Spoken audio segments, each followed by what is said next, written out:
S C O conference کی coverage کے لیے میڈیا فیسیلیٹیشن سینٹر کا افتتاح۔ وفاقی وزیر اطلاعات عطاء تارڑ نے شنگھائی تعاون کانفرنس کی کوریج کرنے والے مقامی اور غیر ملکی صحافیوں کے لیے میڈیا فیسیلیٹیشن سینٹر کا افتتاح کر دیا۔ افتتاح کے موقع پر وفاقی سیکرٹری اطلاعات امرین جان، پرنسپل انفارمیشن آفیسر مبشر حسن اور وزارت اطلاعات کے دیگر اعلیٰ افسران بھی موجود تھے۔ 15 اور 16 اکتوبر کو اسلام آباد میں منعقد ہونے والے شنگھائی تعاون اجلاس کے موقع پر مقامی اور غیر ملکی میڈیا کے نمائندے میڈیا فیسیلیٹیشن سینٹر سے مستفید ہوں گے۔ پاک چائنا فرینڈشپ سینٹر میں قائم میڈیا فیسیلیٹیشن سینٹر میں computer lab, high speed internet, digital printer, digital studio, media library اور کانفرنس روم سمیت جدید سہولیات فراہم کی گئی ہیں۔ میڈیا فیسیلیٹیشن سینٹر میں press information department P T I D کی طرف سے بھرپور انتظامات کیے گئے۔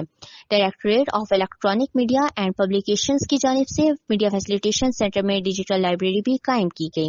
میڈیا سینٹر میں مقامی اور غیر ملکی صحافیوں کی سہولت کے لیے انفارمیشن ڈیسک بھی قائم کی گئی۔